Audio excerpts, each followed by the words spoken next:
Bom dia, meus irmãos. Bom dia. Prazer estar novamente com vocês. Para aqueles que ainda não nos conhecem, eu e minha família, sou Paulo Tezei, minha esposa Patrícia, nossos filhos Matias, Lucas e Priscila. E durante 12 anos nós trabalhamos junto à Missão Novas Tribos do Brasil com a etnia Yanomami, Ministério de Plantio de Igreja, Tradução das Escrituras, junto à equipe missionária que atua ali durante muito tempo. Mas nós tivemos uma necessidade familiar junto dos nossos filhos e tivemos que sair do trabalho para dar uma assistência maior diante dessa necessidade, e o pessoal aqui de Peniel nos acolheu durante esse tempo. Somos gratos a Deus pelo privilégio de estarmos ali, e também enquanto isso nós estamos ajudando os irmãos ali, talvez sendo mais ajudados do que ajudando o pessoal de Peniel, mas louvamos a Deus por esse apoio. Hoje a nossa família não pôde estar presente porque as crianças estão doentes, então peço que os irmãos orem por eles também.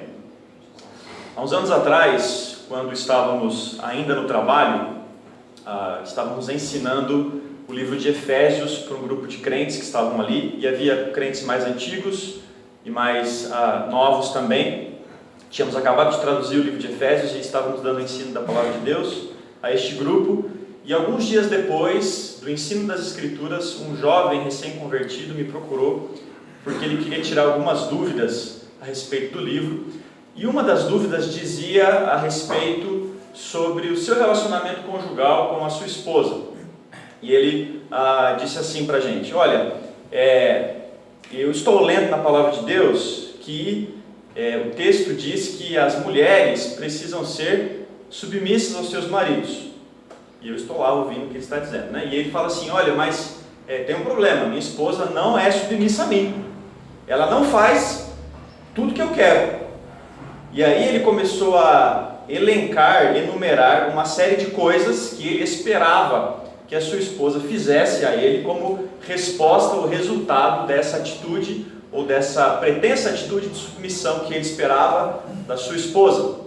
O problema é que essa lista que ele elencou dizia mais respeito às questões da cultura Yanomami, daquilo que a própria cultura determina como sendo adequado, do que propriamente percepções ou realidades da Palavra de Deus. Nem preciso dizer que ele não mencionou a parte que o marido precisa dar sua vida pela esposa como Cristo deu pela igreja, né? Esse exemplo que eu acabei de contar para os irmãos, ele sintetiza uma realidade nossa, uma realidade que todos nós experimentamos de uma forma ou de outra, que é a realidade de que as nossas percepções a respeito da vida muitas vezes determinam a maneira como compreendemos a Palavra de Deus. Suas influências culturais, ou as influências culturais que moldaram a sua vida, o seu caráter, a sua mentalidade, as suas tradições familiares ou as suas próprias experiências de vida, muitas vezes são trazidas com você para o texto bíblico.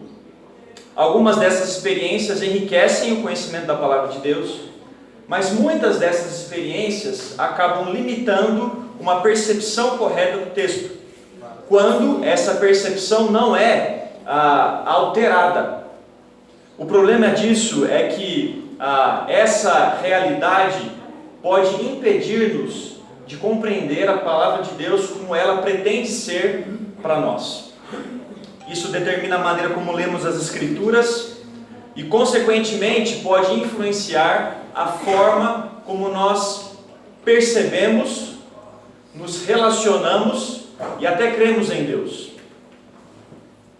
Corremos o risco, diante disso, então, de imaginarmos, pensando na realidade do relacionamento com Deus, como acabamos de ouvir aqui, corremos o risco de pensarmos nesse relacionamento mais em moldes da nossa própria percepção do que nos moldes que a Palavra de Deus nos apresenta. É por isso que em Romanos capítulo 12, versos 1 e 2, somos convidados pelo Senhor a experimentarmos uma transformação. Uma transformação aonde? Na nossa mente. Porque a nossa mente pode determinar a forma como nós compreendemos a realidade e, consequentemente, a palavra de Deus. Há um texto nas Escrituras que nos desafiam em relação a essa realidade. Há um texto que nos desafia na nossa percepção ou na nossa compreensão do mundo, dos relacionamentos interpessoais e, consequentemente, do relacionamento que temos com o próprio Deus. E este texto, ele é apresentado para nós de uma forma espetacular, de uma forma que talvez nós sequer pensaríamos imaginar, justamente por conta dessas percepções que temos a respeito da realidade. É um texto que fala sobre a incrível descrição do relacionamento de Deus com o seu povo, especificamente sobre a forma como Deus está chamando o seu povo, chamando para uma realidade de relacionamento.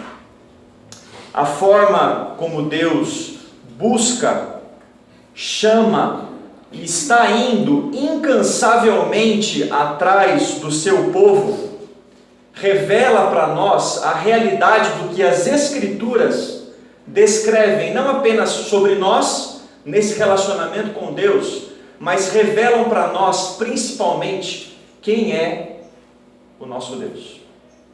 Eu gostaria de convidar você a abrir a palavra de Deus no livro do profeta Oséias, no capítulo 11, e nós faremos a leitura dos versos 1 até o verso 11 deste capítulo do livro de Oséias. E eu gostaria de falar nessa manhã com os irmãos sobre o Deus que nos chama, o Deus que está nos chamando. E esse chamado de Deus ao seu povo está revelando muito sobre nós, muito sobre como respondemos a esse chamado, muito sobre aquilo que percebemos a respeito de nós mesmos e de quem somos como indivíduos desse relacionamento. Mas mais do que isso, esse texto está revelando sobre quem é o nosso Deus e como esse chamado constante de Deus ao seu povo revela quem Ele é. E o desafio da palavra de Deus é que este texto nos confronte, que a palavra de Deus nos confronte em nossas próprias percepções sobre Deus e sobre o nosso relacionamento com Ele. Oséias capítulo 11, versos de 1 a 11, eu vou fazer essa leitura, os irmãos podem acompanhar em suas Bíblias. Eu estou usando a NVI, mas acredito que com a projeção de outro texto ficará fácil para os irmãos acompanharem também. A palavra do Senhor diz assim: Quando Israel era menino, eu o amei, e do Egito chamei o meu filho. Mas quanto mais eu o chamava, mais eles se afastavam de mim. Eles ofereceram sacrifícios aos Baalaíns e queimaram incenso para os ídolos esculpidos. Mas fui eu quem ensinou Efraim a andar, tomando-os nos braços. Mas eles não perceberam que fui eu quem os curou. Eu os conduzi com laços de bondade humana e de amor, tirei do seu pescoço o jugo e me inclinei para alimentá-los. Acaso não voltarão ao Egito e a Síria não os dominará, porque eles se recusam a arrepender-se? A espada reluzirá em suas cidades, destruirá as trancas de suas portas e dará fim aos seus planos. Verso 7. O meu povo está decidido a desviar-se de mim, embora sejam conclamados a servir ao Altíssimo, de modo algum o exaltam. Como posso desistir de você, Efraim? Como posso entregá-lo nas mãos de outros, Israel? Como posso tratá-lo como tratei Admá, ou como posso fazer com você o que fiz com Zeboim? O meu coração está enternecido, despertou-se toda a minha compaixão. Não executarei a minha ira impetuosa, não tornarei a destruir Efraim, pois sou Deus e não homem, o santo no meio de vocês. Não virei com ira, eles seguirão o Senhor. ele rugirá como leão. Quando ele rugir, os seus filhos virão tremendo desde o ocidente. Virão voando do Egito como aves da Assíria, como pombas, eu os estabelecerei em seus lares. Palavras do Senhor. Amém. Que o Senhor aplique a sua palavra em nossos corações. O que está acontecendo até este momento do texto de Oséias capítulo 11? O que o Senhor está revelando ao seu povo através das palavras de Oséias até este momento do capítulo. Se você está um pouco familiarizado com este texto, você deve se lembrar que o Senhor chama o profeta Oséias para fazer algo inusitado. Deus tem uma mensagem para Israel diante da sua infidelidade, especialmente o reino do norte da nação de Israel. E Deus quer que esta mensagem impactante para a nação não seja apenas uma mensagem verbalizada. Deus quer que, através da vida do profeta, uma ilustração real, concreta, possa fazer parte desse processo de comunicar a mensagem de Deus ao povo. O Senhor pede para que o seu profeta pegue como uma esposa uma mulher da vida, uma mulher que está entregue aos seus próprios desejos e prazeres, em outras palavras, uma meretriz. Esta mulher então simboliza a nação de Israel, enquanto o profeta simboliza Deus que está chamando um povo pervertido, perverso e distante do Senhor para um relacionamento de fidelidade e de intimidade com Deus. O problema é que a esposa de Oséias, uma mulher chamada Gomer, está inclinada em seu coração aos seus próprios prazeres. Ela não pode se manter fiel ao seu marido e está constantemente inclinada a seguir os desejos perversos do seu coração. O profeta então está constantemente indo atrás dessa esposa infiel, chamando-a de volta para esse relacionamento com Deus. É uma parábola viva do que acontece no relacionamento de Deus com o seu povo. Um Deus santo, um Deus fiel, que está incansavelmente buscando uma nação pervertida, promíscua, idólatra e corrupta. E até este momento de Oséias capítulo 11, o Senhor está apresentando para a nação tudo o que eles estão fazendo. Os altares idólatras estão em toda a terra de Israel. Em cada esquina há um altar a Baal. Mas não apenas as pessoas individualmente estão se afastando do Senhor, como de forma institucionalizada, os próprios líderes, sacerdotes, príncipes e governantes da nação estão se afastando de Deus à medida que levam uma injustiça social para a nação, fazendo com que aqueles que são mais necessitados sofram ainda mais.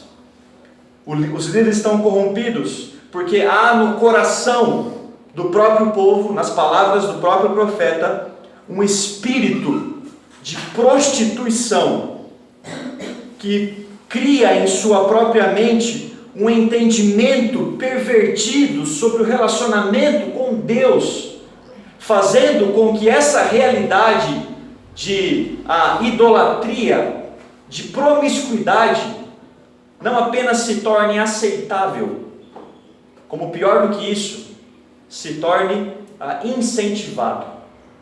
É um degrau maior nessa escada de queda moral. As coisas não são apenas comuns, mas elas começam a ser incentivadas. Este é o momento em que a nação se encontra ao Senhor escrever Oséias capítulo 11. E esta mensagem de Oséias capítulo 11 é uma resposta a esta realidade da nação de Israel. É uma resposta de Deus sobre como o seu povo infiel está agindo. E esta resposta de Deus à nação de Israel vem em forma de um chamado, ou de mais um chamado. E esse chamado de Deus precisa ressignificar as nossas percepções pessoais sobre quem é Deus e sobre como é o nosso relacionamento com Ele. Oséias capítulo 11 está muito claramente dividido em 3 partes. Dos versos 1 ao verso 4, o texto fala sobre o chamado de Deus e a nova resposta infiel ao povo. Dos versos 5 ao verso 7, a segunda parte deste trecho nos fala sobre a inevitável disciplina de Deus diante da resposta obstinada de Israel. Deus chama e continua chamando, mas a obstinação do coração de Israel gera uma disciplina inevitável. E a terceira e última parte desse texto, que vai dos versos 8 ao verso 11, apresenta-nos uma resposta definitiva de Deus às constantes rejeições do povo. Deus tem a palavra final. E a palavra final de Deus revela-nos o seu grande coração. Vamos ler novamente então os versos de 1 a 4, que diz assim, a primeira parte do texto, que fala-nos sobre o chamado de Deus e essa resposta infiel do povo. Quando Israel era menino, eu o amei, e do Egito chamei o meu filho. Algo interessante acontece aqui, porque até este momento, a figura que Deus está usando para retratar o seu relacionamento com Israel diz respeito à figura de um marido para com a sua esposa. Mas agora Deus recodifica essa figura em forma de um relacionamento de um pai para com o seu filho. E o Senhor está relembrando a nação de Israel de um momento chave, de um momento crucial do desenvolvimento desse povo, que é quando o Senhor resgata a nação de Israel da terra do Egito. O Senhor chama, inclusive, em Êxodo capítulo 4, os israelitas de os meus primogênitos. Assim como o Senhor depois irá castigar os primogênitos de Israel ou do Egito, Ele faz isso como uma resposta a Faraó, que está fazendo com que os primogênitos de Deus, que são a nação de Israel, sofram como escravos nessa terra, matando inclusive muitas dessas crianças. O Senhor então tem um relacionamento paternal com essa nação. Ele os ama como um pai ama tenramente os seus filhos. E o Senhor está dizendo que é neste momento da história do povo que Ele os chamou. Isso fala sobre esse íntimo relacionamento de Deus com o seu povo, esse relacionamento de aliança, de um pacto que não pode ser quebrado, que não pode ser rompido, porque o coração de Deus está intimamente ligado com o seu povo. Essa realidade, então, não é algo exclusivo deste momento pontual da nação de Israel, porque o versículo 2 nos diz que o Senhor continuava chamando o seu povo. O verso 2 nos diz, mas quanto mais eu chamava, mais eles se afastavam de mim. Deus constantemente chama o seu povo. Deus levanta constantemente profetas durante a história de Israel para fazê-los perceber a sua necessidade de Deus, porque Deus não desiste do seu povo. Todos aqueles que são pais e que têm o privilégio de ensinar os seus filhos, o Pedro e a Priscila terão esse privilégio a partir de agora, entendem que um coração do pai não desiste do seu filho.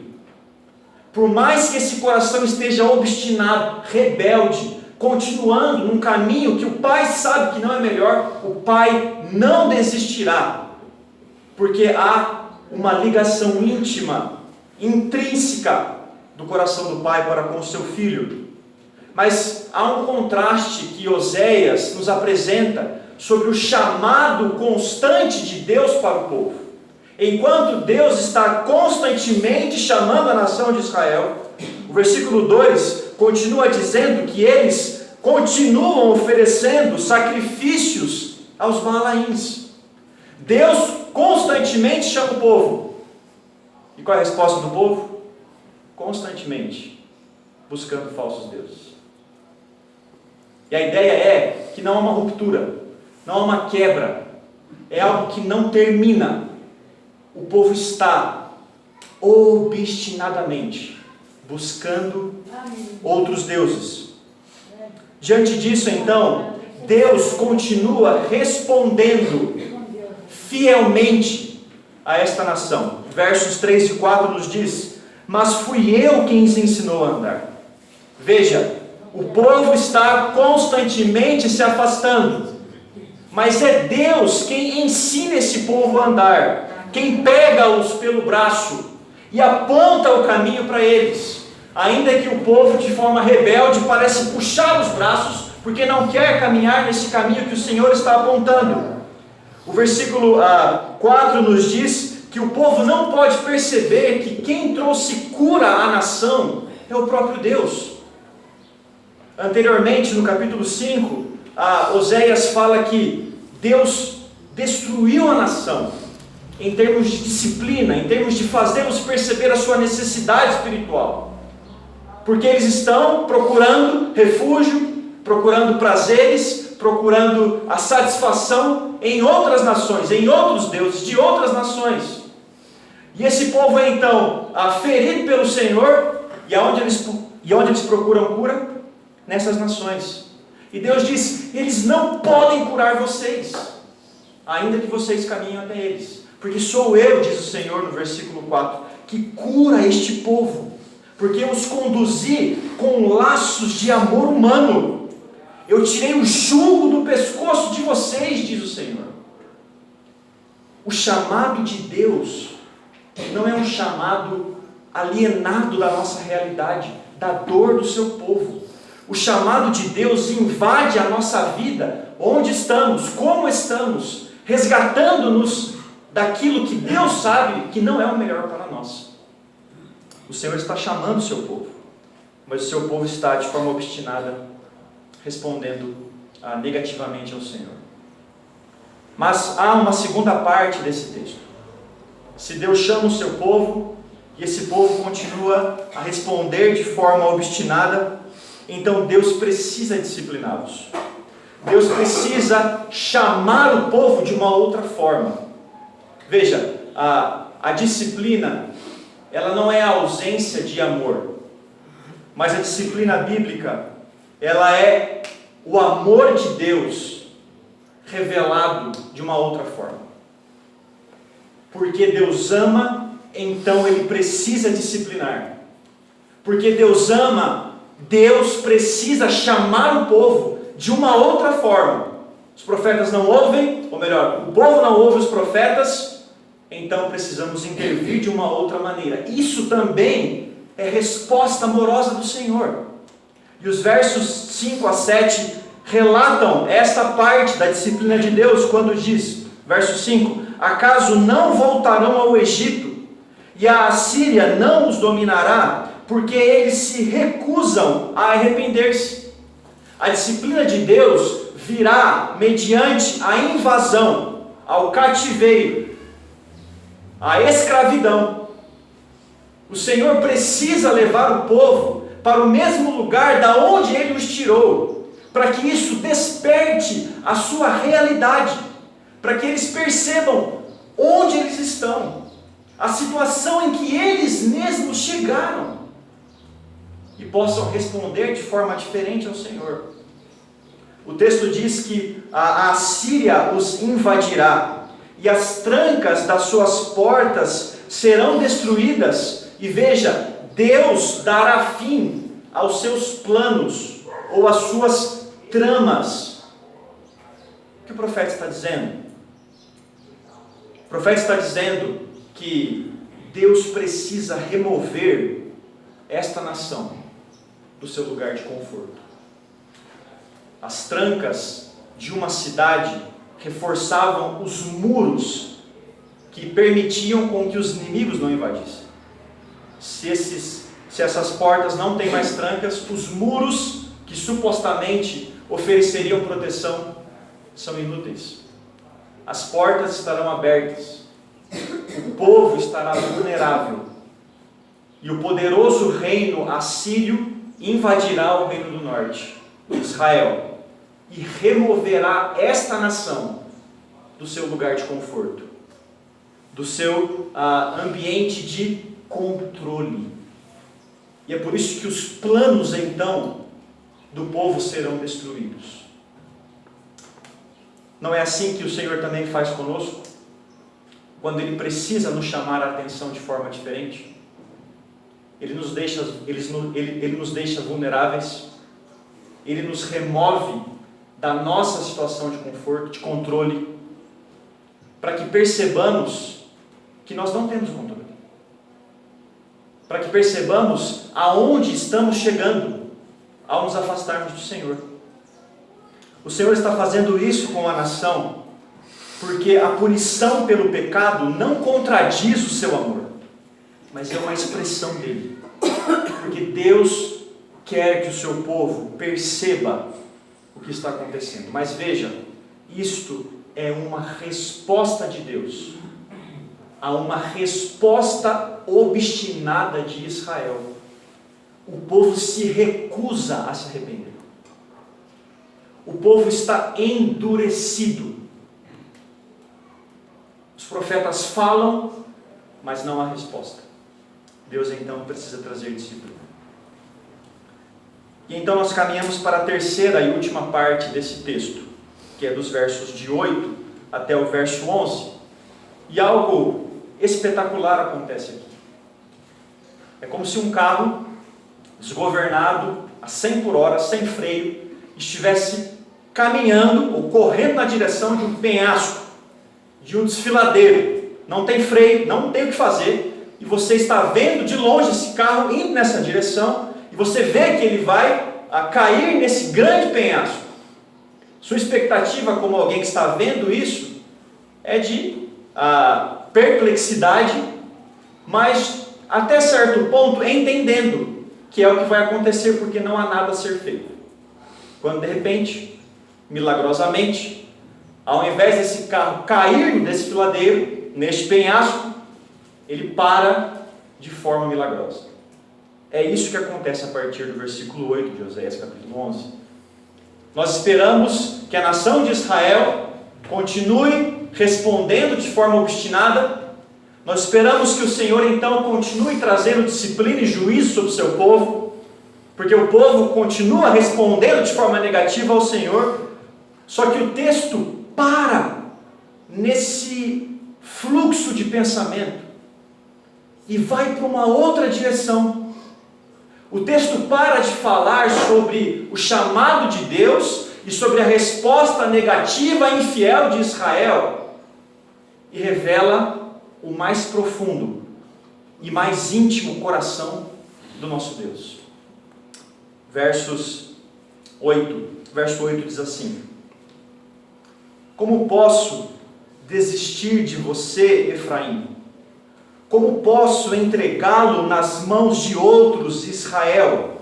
Como posso tratá-lo como tratei Admá? Como posso fazer com você o que fiz com Zeboim? O que está acontecendo aqui? O Senhor começa a fazer uma série de perguntas reflexivas. Não são perguntas vazias. Não são perguntas retóricas apenas, como se Deus estivesse apenas querendo convencer a nação de algo. Não é apenas isso. Claro que o Senhor quer que o povo esteja convencido por aquilo que Ele quer comunicar, mas o Senhor está revelando o que está em seu coração. É um reflexo de Deus pensando na sua santa trindade a respeito de como Ele olha para o seu povo, de como Ele sente em relação ao seu povo.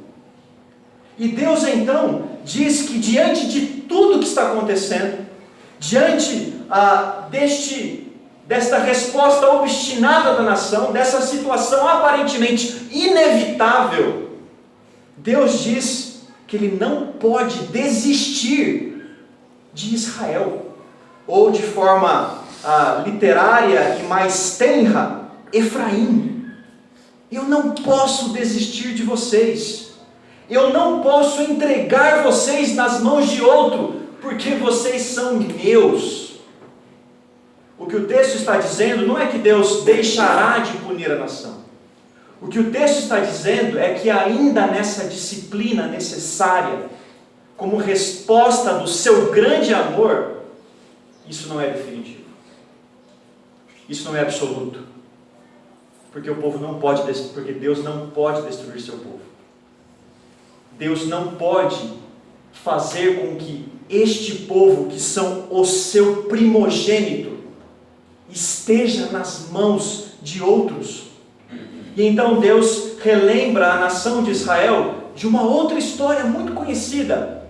Talvez com os nomes que estão apresentados aqui nós não conseguiremos nos lembrar, e certamente estes nomes foram utilizados para fazer com que a nação de Israel pensasse um pouco mais nessas histórias, quando o Senhor diz: como posso tratar vocês da maneira como também tratei Admá e Zeboim? Quem são essas duas nações? Admá e Zeboim eram as cidades que ficavam próximos das planícies de Sodoma e Gomorra. O que Deus está dizendo é que, assim como Ele destruiu a Sodoma e Gomorra por sua perversidade e afastamento do Senhor, e as outras cidades que estavam nessa planície, como Admá e Zeboim, Ele não pode fazer isso com Israel. O nível de perversidade e de imoralidade de Israel se comparava ao dessas nações. Meus irmãos se lembram dessa passagem, em Gênesis capítulo 14. Mas o Senhor está dizendo: eu não posso tratar vocês dessa forma. Eu não posso fazer isso com vocês. A pergunta é: por quê? Por que Deus não pode fazer isso? Por que Deus não pode tratar a nação, o seu povo, como Ele tratou essas outras nações? E é neste ponto que o texto chega ao seu clímax, chega no ponto mais alto, porque Deus rasga o seu coração para a nação de Israel. E ao mostrar o seu coração, Deus quer que o povo tenha o seu próprio coração também conquistado por esse grande amor. Versículo 8, a parte final nos diz assim: o meu coração está enternecido, despertou-se toda a minha compaixão. O compromisso do Senhor com o seu povo é mais forte do que o pecado obstinado da nação. O Senhor está em seu próprio coração comovido. A ideia do texto é que as emoções de Deus estão afloradas dentro dele mesmo. O texto diz que toda a compaixão do Senhor despertou-se diante da nação de Israel. Quando fala que toda a compaixão de Deus se despertou, isso quer dizer que Ele é mais movido pelos seus desejos de compaixão, de restauração, de libertação, de trazer o povo de volta para si, do que de executar o seu juízo. Certamente são linguagens humanas para refletir um Deus que transcende a nossa própria realidade. Há um Deus que não pode ser medido por medidas que são meramente nossas, da criação. Só que o Senhor que se revela em linguagem compreensível. O Senhor que sente, que tem as suas emoções compartilhadas conosco, pode também revelar-se a si mesmo através da intensidade compassiva do seu coração. Qualquer compaixão que você tenha, seja com algum conhecido que está passando por uma grande necessidade, ou até mesmo pelo seu próprio filho, são apenas um sopro diante do vendaval da compaixão do Senhor. As nossas afeições, por mais tenras e profundas que sejam, são contaminadas pelo pecado. Agora pense em um Deus absolutamente santo, perfeito, que não pode ser maculado por circunstâncias, por sentimento de represália, por qualquer tipo de desejo de ser beneficiado, um amor, uma compaixão inteira, íntegra, absoluta. É esse tipo de sentimento que Deus, que desperta em Deus ao olhar para o seu próprio povo. Agora, essa reação de Deus diante dessa necessidade não é apenas não é apenas circunstancial. O Senhor não está sendo inclinado ou influenciado pelo momento. Não é a resposta de um Deus que ora sente algo e outra hora sente outra coisa. Uma hora Ele quer castigar e outra hora Ele quer ser compassivo, como nós somos. Na verdade, o que Deus está fazendo é revelar o seu próprio caráter, é revelar quem Ele mesmo é. É por isso que no versículo 9 o texto diz: não executarei a minha ira impetuosa, não tornarei a destruir Efraim. Agora veja a razão do porquê Deus vai fazer isso. Pois sou Deus e não homem, o santo no meio de vocês. A nossa forma de compreender essa realidade do texto certamente seria diferente. O povo está desobedecendo, o povo está obstinado, o povo não ouve a Deus, e aí então Deus diz assim: eu sou santo. Então nesse momento, o que nós esperaríamos? Deus vai fulminar todo mundo, porque de fato Ele é o santo no meio de um povo perverso. Mas o texto está dizendo que Deus não vai executar o juízo, porque Ele é santo e não homem. O que o Senhor está dizendo aqui? Normalmente nós pensamos na realidade de santidade unicamente, e certamente isso está incluso, mas pensamos unicamente no paralelo entre puro e impuro, não é? Entre pecado e aquilo que não é pecado. Certamente isso está incluído dentro da ideia de santidade. Mas no Antigo Testamento, santidade tem um escopo, uma abrangência muito maior do que isso. A ideia de santidade no Antigo Testamento diz respeito àquilo que é normal e aquilo que é extraordinário. Aquilo que é comum e simples e aquilo que transcende a essa realidade. Este é o nosso Deus. Deus, Ele é o extraordinário e não o ordinário. Deus, Ele é o totalmente outro. Ele está fora dessa realidade humana, limitada. Ele é uma outra categoria, porque Ele é Deus. Não pode se comparar com nada na criação, porque Ele é Deus, e é por isso que o texto diz que Ele é Deus e não homem.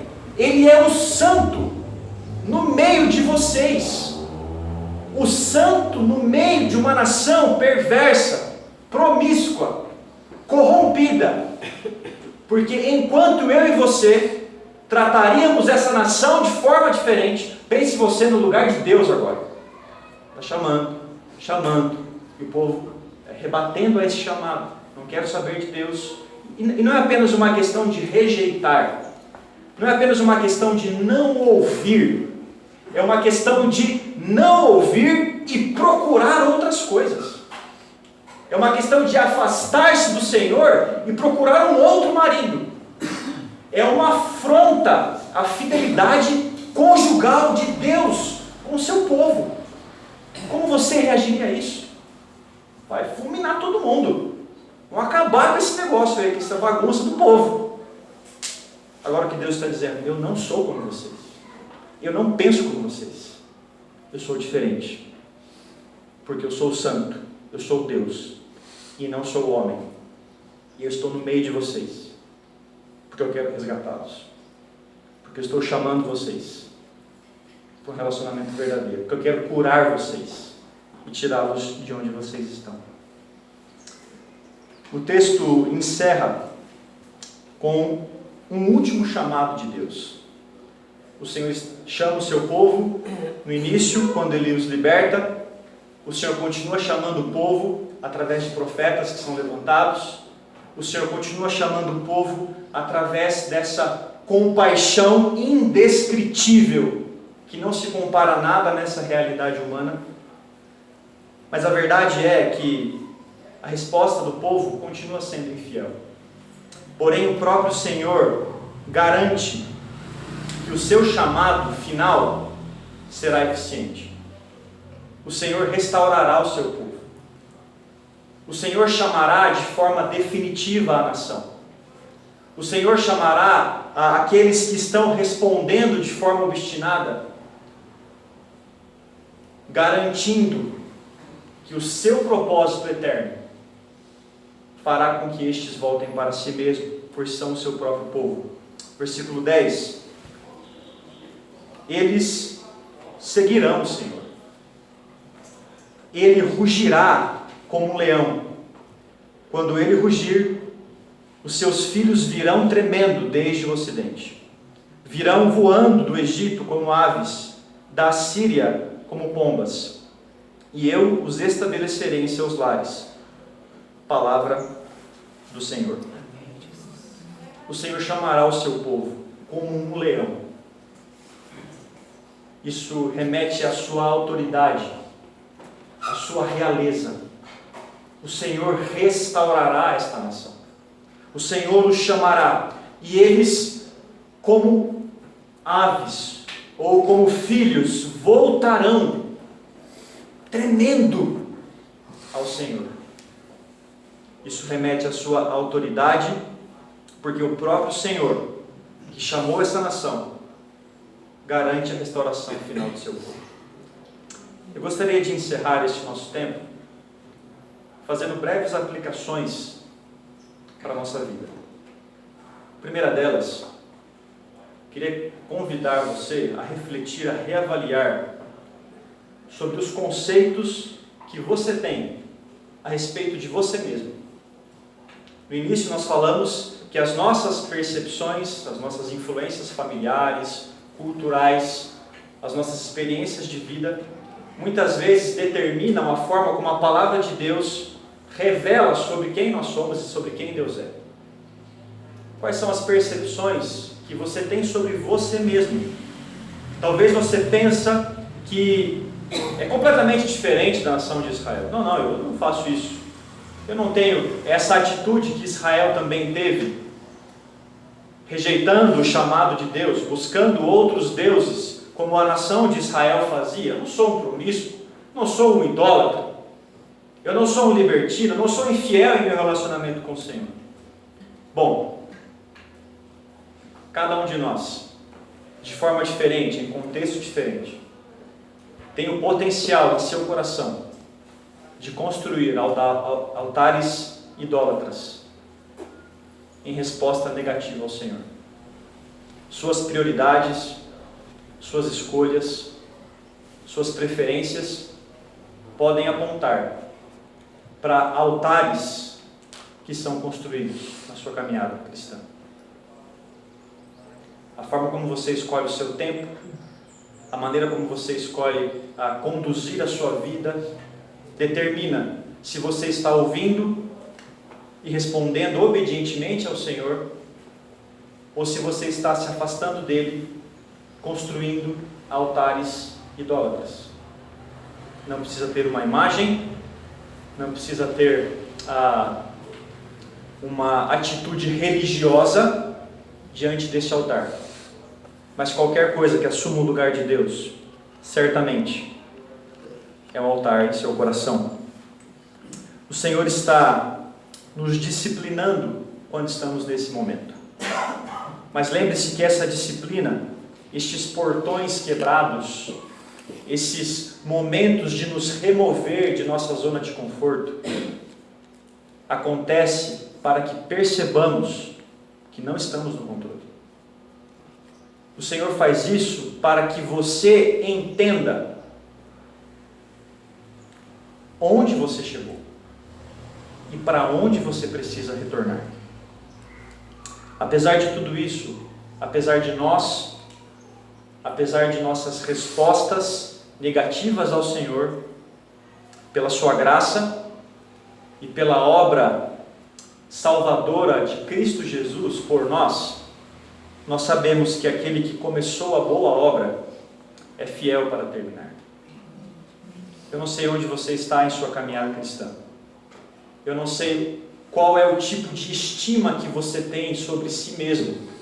talvez pensando de forma elevada demais, talvez pensando de forma equivocada sobre você mesmo.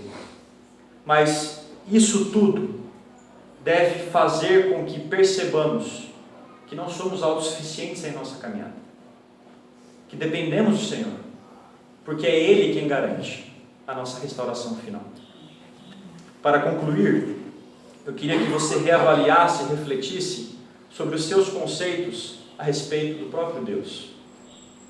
Há espaço em sua teologia, em sua compreensão de Deus, para um Deus que, diante de todas as suas mazelas, diante de todas as suas atitudes podres, fétidas, iníquas, como trapos de imundícia, como nos diz o profeta Isaías, um Deus que olha para essas coisas e sente compaixão? Ou você cria em sua mente, a partir de suas próprias experiências, um Deus simplesmente severo, perverso, que está olhando para cada pequena coisa errada que você faz e irá mandar um fogo do céu para te condenar? Nós precisamos ser transformados em nossa mente, irmãos, pela palavra do Senhor, renovados na nossa forma de pensar sobre Deus e sobre como nós nos relacionamos com Ele. Sua percepção sobre Deus está baseada em quê? Naquilo que você entende ou naquilo que a palavra de Deus descreve? Isso determinará o seu relacionamento com Deus. Isso mostrará se o que você vive são práticas tradicionais, comuns, que anos você tem trazido, ou se você vive um relacionamento pessoal com um Deus que se encarnou, com o Santo que se aproximou para fazer com que você seja chamado de volta para Ele. Nossa resposta ao Senhor, a esse chamado, precisa ser uma resposta a este grande amor, compassivo, que não desiste de nós. Vamos orar? Senhor, nós agradecemos por esse tempo de meditação na Tua Palavra. Pedimos que a Palavra do Senhor alcance o nosso coração, aonde nós estamos, e nos convença, Pai, do nosso pecado, nos convença que os altares que construímos em nosso coração são feridas que causamos em nós mesmos, nos afastando do Senhor. Porque a Tua graça é melhor do que a vida, porque não há nada nessa vida que pode ser melhor do que o Senhor mesmo. Ó Deus, sonda o nosso coração, nos ajude a ver como temos pensado o Senhor, como temos nos relacionado com o Senhor, como temos caminhado essa vida cristã. Nos ajude, Pai, a olharmos para esse grande coração do Senhor, para esse Deus que se descreve como sendo amor, e nos ajude a, constrangidos diante disso, vivermos uma vida de entrega total ao Senhor, reavaliando nossas prioridades e afastando-nos dos altares que temos construído. Obrigado, Pai, pelo grande amor do Senhor por nós. Em nome de Jesus. Amém.